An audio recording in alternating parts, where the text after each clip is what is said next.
తాకట్లో ఉన్న మీ బంగారాన్ని విడిపించి ఆ రోజు ఆన్లైన్ రేటుకి కొంటాం. Sharma gold company. నమస్కారం, వెల్కమ్ టు సుమన్ టీవీ. నేను గీతాంజలి. ప్రస్తుతం మనతో పాటు భారతీ శంకర పీఠం వ్యవస్థాపకులు, ప్రముఖ ఆధ్యాత్మికవేత్త, బ్రహ్మశ్రీ అన్నవరపు తిరుపతిమూర్తి అవధాని గురువు గారు ఉన్నారు. వారితో మాట్లాడదాం. గురుగారు నమస్కారం అండి. ఓం శ్రీ మహాగణాధిపతయే నమః. ఆషాఢం వచ్చేసింది. ఎంత ఇష్టమో మా అందరికైతే, మరి ముఖ్యంగా మహిళలకి. ఇక్కడి నుంచి పండగలన్నీ అన్ని స్టార్ట్ అయిపోతాయి. ఒకటి, ఇంకొక విషయం ఏంటంటే ప్రత్యేకంగా అమ్మవారికి ఎక్కువ పూజలు అవి చేస్తూ ఉంటారు. కొంతమంది ఏమో ఆషాఢం సకల దేవతలకి అని చెప్తూ ఉంటారు. అయితే తెలుసుకుందాం అనుకుంటున్నాము ఆషాఢం విశిష్టత. ముందుగా ఆ కా మా వై ఆహా అంటే ఈ యొక్క 12 మాసాలలో 4 విశేషం. ఆ కా మా వై అంటారు. ఆషాఢ మాసం ప్రారంభం, కార్తీక మాసం, మార్గశిరం, వైశాఖం. ఈ 4 చాలా అత్యంత విశేషమైనటువంటి భగవదారాధనకి మనం చేసేటువంటిది. ఒకసారి చేస్తే కొన్ని కోట్ల ఫలితాన్ని ఇచ్చేటువంటిది. ప్రధానంగా ఆషాఢం ఎందుకు వచ్చింది అంటే, ఆషాఢం అనగానే మనం అందరం కూడా శూన్యమాసం అంటాం. అంటే ముహూర్తాలు ఉండవు, ఏమి చేయకూడదని. ఈ ఆషాఢ మాసంలో శూన్యమాసానికి మూలార్థం ఏమిటి అంటే, భగవంతుడు నిశ్చిలానందంగా అలా స్థిరంగా కూర్చొని ఉంటాడు. అంటే మనం ఏదైనా చెబితే చెప్పేటువంటి ప్రతి ఒక్కటి వినటానికి చక్కగా సుముఖుడై ఉంటాడు. పనేమీ లేకపోయినా ఒక ఉద్యోగస్తుడు చాలా బిజీగా అంటాడు. ఎవడే చేసే పనికి అదే, కానీ ఆ పని గురించి మనం అడిగిన అబ్బాయి నేను చాలా బిజీగా ఉన్నా రేపురా అంటాడు. అక్కడ కూర్చొని చేయగలిగేది ఏం లేదు. రిటైర్ అయిన తర్వాత కొంపలో ఖాళీగా కూర్చుంటుంటాడు. ఎలా అయితే ఉంటుందో అట్లా ఈ ఆషాఢ మాసంలో ఆయన చాలా అంటే చాలా నిష్ప్రపంచ నిరాశ్రయ అన్నట్టుగా, అప్పటి వరకు కూడా ఎవరు పూజ చేస్తారో, ఎవరి దగ్గర మనం ఆశ్రయించి ఉండాలో, మనం వెళ్ళకపోతే ఏమంటాడు అనేటువంటి ఉద్దేశంలో వాళ్ళ గురించి వీళ్ళ గురించి తెగ బిజీగా ఉంటాడు. ముహూర్తాల్లో వీళ్ళకి ఇచ్చేయాలి, వాళ్ళకి ఇచ్చేయాలి, వీళ్ళు ఈ పూజలు బిజీగా ఉంటాడు. ప్రపంచంలో ఎవ్వరికి నేను ఆశ్రయనే ఉండక్కర్లా, నాకు నచ్చినట్టు నేను ప్రశాంతంగా ఉండొచ్చు. ఎవరైతే మనస్ఫూర్తిగా నన్ను కొడతాడో వాడికి నేనేం కావాలో చేయడానికి నేను ఇప్పుడు ప్రశాంతంగా ఉండడానికి మూలం. అంటే మనం ఏది చెయ్యాలి అన్నప్పటికీ కూడా ఆషాఢం బహు విశేషమమ్మ. తమిళన్స్ చూడండి, ఆషాఢ మాసంలో పెళ్ళిళ్ళు చేస్తారు. నేను సుమారుగా ఇదే హైదరాబాద్లో 8-9 గృహప్రవేశాలు చేయించి ఆషాఢ మాసంలో కొన్ని పెళ్ళిళ్ళు చేయించి హాయిగానే ఉన్నారు. అదేంటండి అంటే, సౌరమానం మనకు రావాల్సింది. ముహూర్తాలని సౌరమానాన్ని రాయాలి. సౌరమానంగా పంచాంగం రాస్తూ చాంద్రమానంగా ముహూర్తాలు రాస్తున్నాం మనం. దానివల్ల మనకు ఆషాఢ మాసం తీసేసాం. వాళ్ళు సౌరమానంగానే పంచాంగాలు రాస్తారు, సౌరమానంగానే ముహూర్తాలు చూస్తారు. అనగా ఏమిటంటే, ఏ ముహూర్తము కూడా 12 తర్వాత ఉండకూడదు. ఇంకా సంధ్యా సమయంలో ముహూర్తాలు పనికిరాండి, నిషేధం, పనికిరా ధర్మంగా కూడా.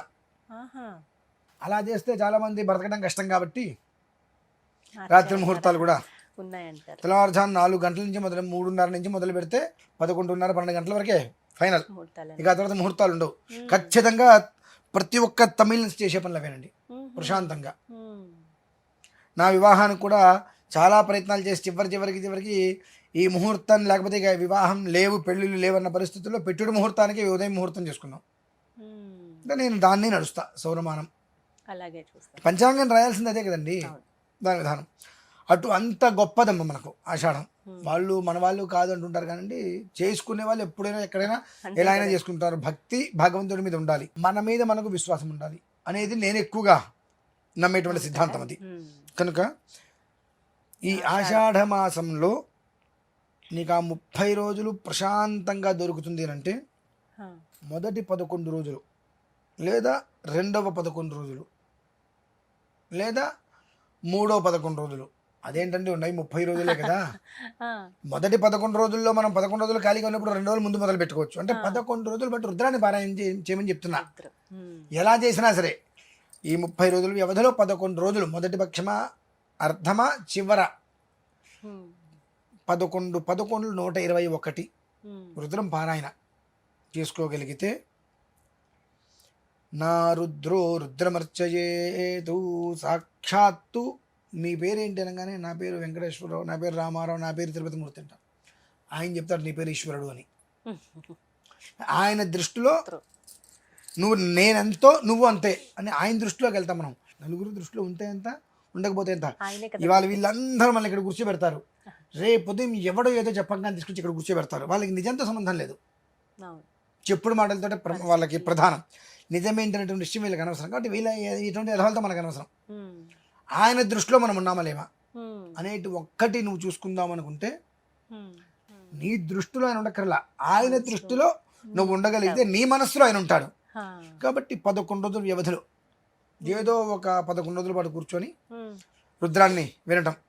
లేదండి ఈ జన్మ మరలా మనకు వస్తుందో రాదో తెలీదు, అంతే కదా. కనీసం ఇప్పటివరకు మాకు తెలీదు, ఇప్పుడు మేము తెలుసుకున్నాం కాబట్టి జన్మ రాహిత్యం కోసం ప్రయత్నం చేస్తామంటే ఆడుతూ బాడుతూ చేసిన 30 రోజుల్లో 5 లక్షల పంచాక్షరి అవుతుందమ్మా. ఆడుతూ బాడుతూ చేసిన 30 రోజుల్లో 5 లక్షల పంచాక్షరి అవుతుంది. కానీ నేను శివుణ్ణి నువ్వు చెప్పుకుంటే కాదని అర్హత ఎవరికి ఉంటుంది? ఇంకా అంటే నియమాలు ఏమన్నా పాటించాలా గురువు గారు? ఒక 5 లక్షలు పంచాక్షరికి బ్రహ్మచర్య వ్రతనియమం, మద్యపానము, మాంసము, స్త్రీ, ఈ 3 పక్కన పెడితే ఇంకో నియమం ఏమన్నా ఉంటుందా? ఉండదు కదండి. అవి మనకు కావాలంటే రజోగుణాన్ని తమో గుణాన్ని వదిలేయాలి. ఆ రెండు వదిలేయాలి అని అంటే భుజించేటువంటి పదార్థాలలో ఘాటు రకమైనటువంటి పదార్థాలు, అల్లము, వెల్లుల్లి, ఉల్లిపాయ, ఈ యొక్క రజస్తత్వ గుణాలు ఏవైతే కనుక పెంపొందిస్తాయో ఆ పదార్థాన్ని వదిలేసి సాత్వికంగా ఉప్పు కారం లేకుండా సాత్వికమైన ఆహారం తీసుకుంటే దృష్టి అనేటువంటిది వేరే దాని మీదకి వెళ్లకుండా దీని మీద నిలబడి ఉంటుంది. కాబట్టి 30 రోజుల వ్యవధిలో ఆషాఢ మాసం అనేటువంటిది నీ జీవితానికి విశేషమైన యోగాన్ని అందిస్తుంది. అదే కాకుండా అదే ఆషాఢ మాసంలో గురు పౌర్ణమి ఒకటి వచ్చింది, అదే ఆషాఢ మాసంలో తొలి ఏకాదశి ఒకటి వచ్చింది, దాన్ని శయన ఏకాదశి కూడా అంటుంటారు. దక్షిణాయన పుణ్యకాలం కూడా ఇప్పుడే, నీ చాతుర్మాస దీక్ష కూడా, ఎన్నో విశేషాలు ఉన్నాయి. ఆషాఢ మాసానికి ఎందుకు అంత గొప్పతనం అంటే దీనికేనమ్మా. సన్యాసి దీక్ష తీసుకున్నటువంటి సన్యాసులు అంటే పీఠాధిపతులు మఠాధిపతులు అందరూ కూడా చాతుర్మాస దీక్ష తీసుకుంటారు. ఆషాఢ మాసం దాని ప్రారంభం అది. కనుక అంతటి అద్వితీయమైనటువంటి యోగం అది.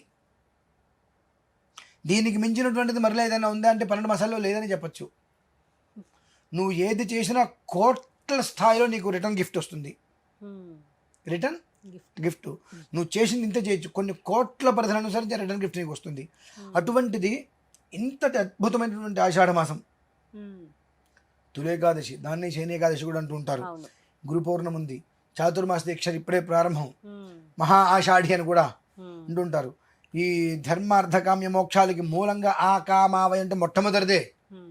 ఆ ఒక ధర్మాన్ని నువ్వు పాటించగలిగితే అర్ధకామ్య మోక్షాలు వెతుక్కుంటూ నీ దగ్గరకు వస్తాయని చెప్పడానికి మూలంగా ఆషాఢ మాసం చాలా గొప్పగా వర్ణింపబడిందండి. ఇంతకాలం మనకు తెలియదు, ఇప్పుడు మనం ఆచరించగలిగితే ఆ అర్ధచాతుర్మాసం కూడా తీసుకొచ్చమ్మా.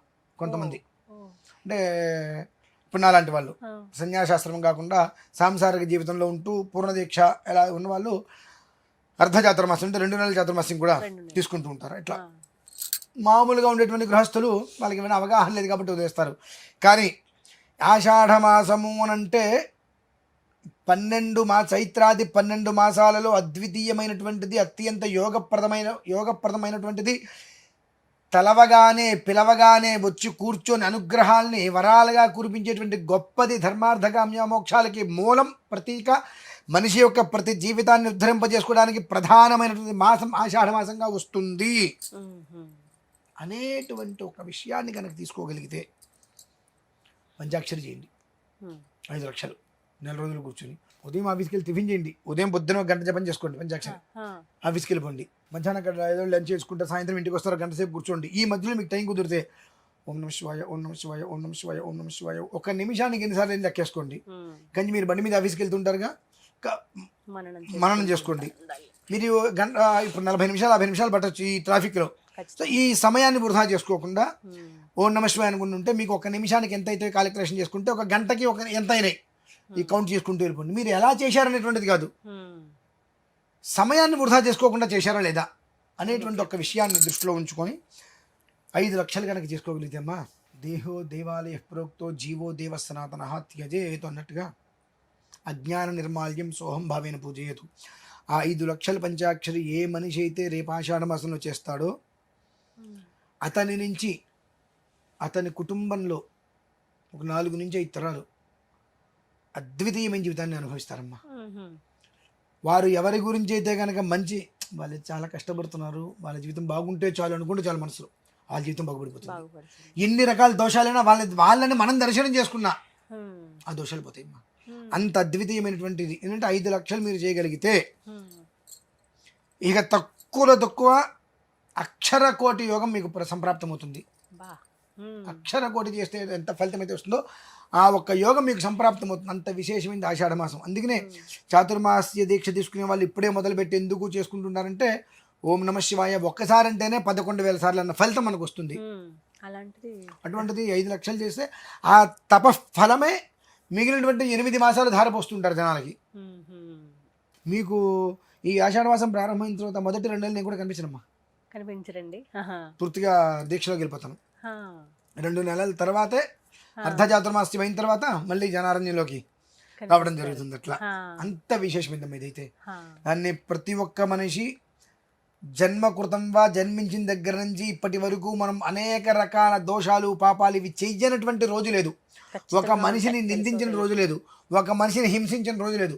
ఇన్ని పాపాలు చేసినటువంటి మనకు ఆ పాప ప్రక్షాళన చేసుకున్నటువంటి సమయం అని ఒక్క విషయాన్ని తీసుకొని చేసుకోమనండి చాలు. రుద్రం అనేటువంటి దానికి ఆ మనిషి జీవితం మొత్తానికి కూడా వంశం మొత్తానికి కూడా భద్రతకి మూలం ఆ మాసం. గురుగారు చిన్న సందేహం అండి, ఈ పంచాక్షరి మంత్రం చాలా శక్తివంతమైనది. అయితే గురుముఖంగా కనుక ఆ మంత్రం తీసుకోకపోతే అది ఫలించదనే మాట నేను ఎక్కడో విన్నానండి, ఇది నిజమా? శివ పంచాక్షరి అందరూ పఠించవచ్చా? మంత్రం అనేటువంటిది ఏదైనా ఉపదేశం తీసుకోవాల్సిందే. ఉపదేశం అనేటువంటిది లేకుండా చేస్తామంతే దాని యొక్క సిద్ధి మనం పొందలేం. కాబట్టి ఎవరైనా గురువు గారి దగ్గర మన పంచాక్షరి అనేటువంటిది తీసుకోవాలి. ఎందుకంటే ఆ చిన్న ఓం అస్య శ్రీ ప్రణవ పంచాక్షరి మహామంత్రస్య సదాశివ ఋషి అనుష్టుప్ ఛందః సాంబ సదాశివో దేవత ఓం బీజం నమః శక్తి శివాయేతి కీలకం మమ సర్వాభీష్ట ప్రసాద సిద్ధ్యర్థే జపే వినియోగః ధ్యానం శాంతం పద్మాసనస్థం శశిధరమకుటం పంచవక్త్రం త్రినేత్రం శూలం వజ్రం చ ఖడ్గం పరశుమభైదం దక్షభాగే వహంతం నాగం పాశం చ ఘంటాం ప్రళయహుతవహం సాంకుశం వామభాగే నానాలంకారయుక్తం స్ఫటికమణినిభం పార్వతీశం నమామి సదాశివాయ నమః. లం పృథివీతత్వాత్మనే గంధం పరికల్పయామి, హం ఆకాశతత్వాత్మనే పుష్పం పరికల్పయామి, యం వాయుతత్వాత్మనే ధూపం పరికల్పయామి, రం తేజస్తత్వాత్మనే దీపం పరికల్పయామి, వం అమృతతత్వాత్మనే అమృతోపహార నైవేద్యం పరికల్పయామి, సం సర్వతత్వాత్మనే తాంబూలాది సర్వోపచార పూజాన్ పరికల్పయామి. ఓం భూః నమః శివాయ, ఓం భువః నమః శివాయ, ఓం స్వః నమః శివాయ, ఓం భూః నమః శివాయ, ఓం భువః నమః శివాయ, ఓం స్వః నమః శివాయ, ఓం భూః ఓం నమః శివాయ, ఓం భువః ఓం నమః శివాయ, ఓం స్వః ఓం నమః శివాయ, ఓం నమః శివాయ. ఇది పంచాక్షరి మహామంత్రానికి మూలం. అంటే అందరికీ కూడా ఉపయుక్తంగా ఆ సమయానికి వాళ్ళకి ఆ మంత్రోపదేశం అనేటువంటిది తీసుకోవడానికి గురువుగారు దొరకవచ్చు, దొరకలేకపోవచ్చు. 2 చాలామంది 5 లక్షలు కాగానే వదిలేస్తూ ఉంటారు. ఇంకా అటువంటి వారందరికీ కూడా ఇది ఉపయోగం. డైరెక్ట్గా మనం గురుముఖతగా తీసుకుంటే మనం బ్రతుకున్నంతకాలం చేయాల్సిందే. చాలామంది ఏమండి మీరు ఇన్ని విషయాలు తెలిసి మీరు ఎలా ఆన్లైన్లో చెప్పారండి లైవ్లో మీరు ఈ మంత్రోపదేశానికి ఎలా చెప్పారండి అని అడుగుతారు. ఎందుకంటే డైరెక్ట్గా మనం గురువు ద్వారా ఉపదేశం ముఖాముఖిగా తీసుకున్నట్లయితే మనం బ్రతికున్నంతకాలం చేసి తీరవలసిందే. కనీసం 5 లక్షలు మనం చేసుకోవడానికి మంత్రం అనేటువంటిది మనకు ఎంత తెలిసినప్పటికీ కూడా ఒక ముఖతహాగా మనకు తెలియాలి. కాబట్టి దానికి అనుసంధానంగా మాత్రమే తర్వాత మీరు చేసినా చేసుకోకపోయినప్పటికీ కూడా అనర్థం అనేటువంటిది వాటిలేదు దీనివల్ల మీకు. ఆ కారణం చేత ఈ చిన్న పంచాక్షరికి సంబంధించిన మంత్రం దీనికి మామూలుగా మాకైతే యంగన్యాసకర్ అవన్నీ నేను ఇవ్వాలా ఇక్కడ. మామూలుగా వచ్చేటికి ఇప్పుడు ఓం నమః శక్తి అనే ఓం బీజ నమః శక్తి అన్నట్టుగా ఓం నమ శివాయ అనేటువంటి 5 పదాలకి ఓం అంగుష్టాభ్య నమః అనుకుంటే ఇలాన్నీ వస్తాయి. హృదయాన్యాసము అంగన్యాసకర్న్యాసాలు ఇవన్నీ కూడా నేను చెప్పాలి. అందుకనే అంటే ఏది ఎంతవరకు చెబితే ఎదుటి మనిషికి ఇబ్బంది లేకుండా ఉపయుక్తంగా ఉంటుంది, రేపు ఉదయం వాళ్ళు మానేసిన వాళ్ళకి నష్టం లేకుండా ఉంటుందో ఆ విధానాన్ని మాత్రమే నేను. ఇప్పుడు 5 లక్షలు పూర్తవగానే మళ్ళీ ఇంకేమన్నా ఉంటుందా? ఇక వాళ్ళు 5 లక్షలు పూర్తయింది నమస్కారం చేసుకోవచ్చు.